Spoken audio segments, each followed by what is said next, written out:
Somebody visits a grave today, sets down flowers, says a few words out loud, quietly, to a piece of stone.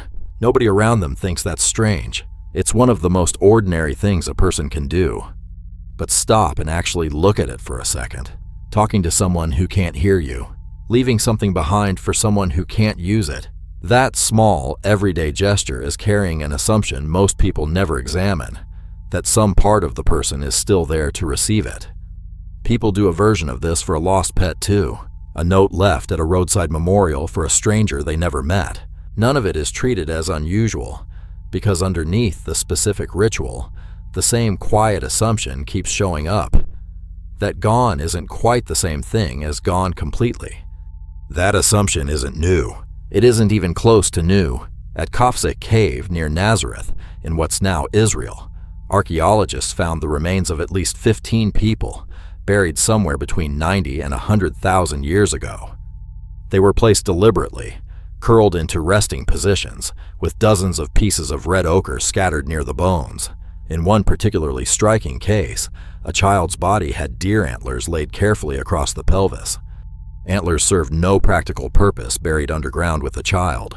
Somebody placed them there on purpose, for a reason that had nothing to do with survival. Not far away, at Skhul Cave, archaeologists found 10 more burials from roughly the same window of time, some of them curled into the same resting position, some accompanied by red ochre and small marine shells that had been carried a real distance from the nearest coast just to end up in a grave. Neanderthals were doing something that at least looks similar. At sites like Shanidar in Iraq and La Farassy in France, Neanderthal remains going back over 50,000 years, in some cases well past 100,000, show bodies deliberately positioned rather than simply abandoned. Some researchers have pointed to pollen found near one Shanidar burial as a sign of flowers placed with the body. Other researchers push back hard on that specific claim, and honestly, on how much symbolic meaning we can read into Neanderthal burials at all. The bodies were clearly protected from scavengers on purpose. Whether that protection came with any belief about what happens next is a genuinely open question, not a settled one. It's worth being clear about how archaeologists even tell the difference between a real, deliberate burial and a body that just happened to get covered by falling sediment over thousands of years. A body curled into a position that wouldn't happen naturally after death is one clue.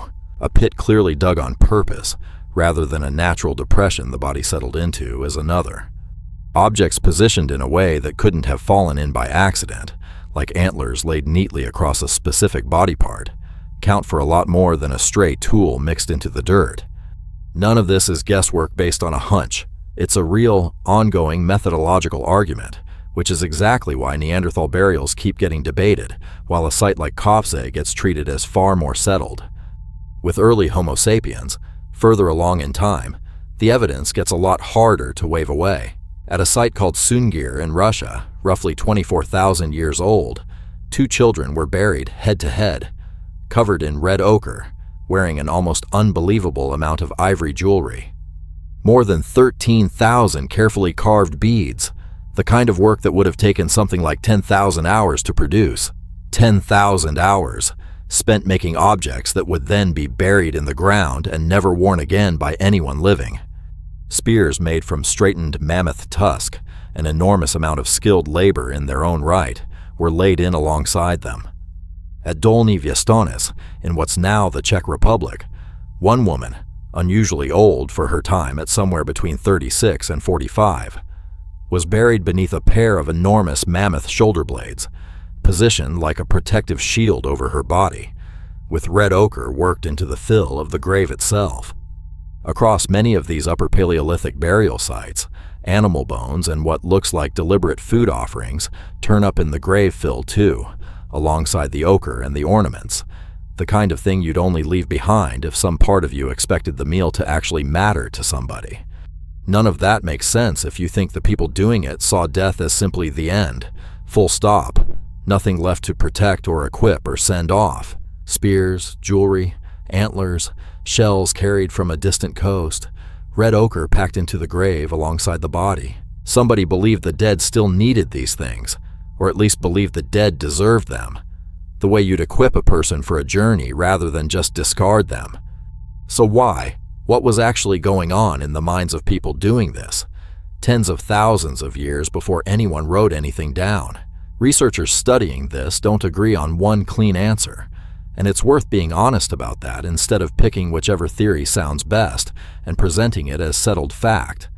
One idea says humans naturally think of the mind and the body as two separate things, so death only obviously removes the body, leaving the mind as something that could plausibly keep going somewhere else.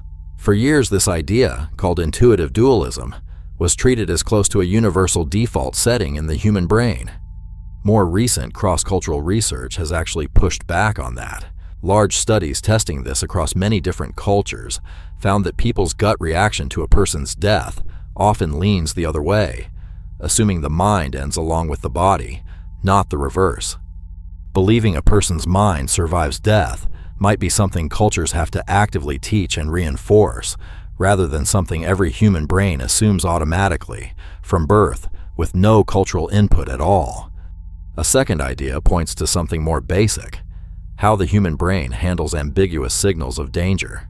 A branch snaps in the dark, and most people's first instinct isn't to assume the wind did it, it's to assume something is there. Researchers have argued that a brain wired to jump to agent instead of accident would have paid off across evolutionary history, since guessing wrong about a predator costs a lot less than guessing wrong about nothing at all. Some researchers extend that same wiring to explain why humans are so quick to sense a lingering presence or an unseen watcher, even around death. This idea has plenty of critics too. Several researchers have tried to find direct evidence for it and come up empty, so treat it as one contested explanation among several, not a proven mechanism baked into every human brain. A third idea skips brain wiring almost entirely and points straight at fear. Humans are the one species that fully understands its own death is coming, on a timeline nobody controls. That kind of awareness creates a real, ongoing psychological weight, one that has to be carried every single day of a person's life. Cultural belief systems that promise some kind of continuation, whether that's a literal afterlife or a legacy that outlives the body, give people a way to carry that weight without being crushed by it. Under this view, whether or not an actual afterlife exists isn't the point being explained. What's being explained is why belief in one shows up so consistently, in so many unrelated cultures, across so much of human history, independently, over and over again. Researchers testing this idea have found something specific. Simply reminding people of their own death in a controlled experiment measurably changes how they behave afterward. People reminded of their mortality tend to grip their own cultural and religious beliefs more tightly, not less, and judge people who challenge those beliefs more harshly than they otherwise would. If belief in some form of continuation genuinely helps blunt that fear, you'd expect exactly that kind of reaction. People defending the belief harder, right when the fear of death is freshest in their mind. None of these three explanations rules out the other two.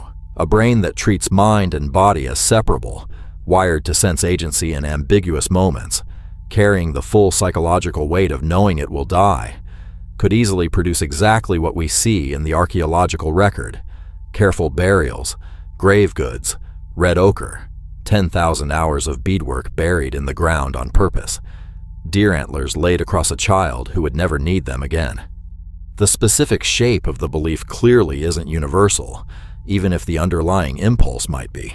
Some cultures describe the dead joining a world of ancestors who still watch over the living.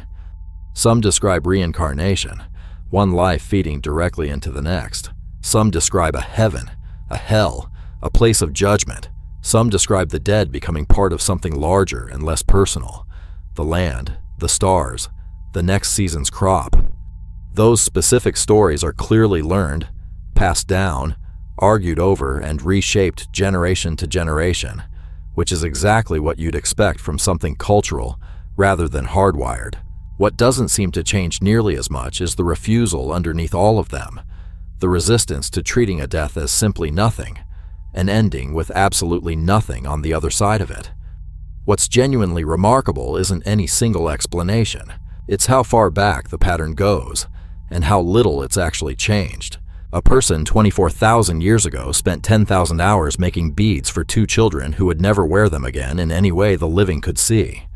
A person 90,000 years ago carried marine shells a long distance inland for the same reason. A person today drives to a cemetery, sets down flowers that will wilt within the week, and talks quietly to a stone that cannot hear a word of it. A person on any given weekend keeps a dead parent's voicemail saved on a phone for years, unable to actually delete it for no practical reason at all. Different objects, different beliefs probably, depending on who you ask and what culture they grew up in.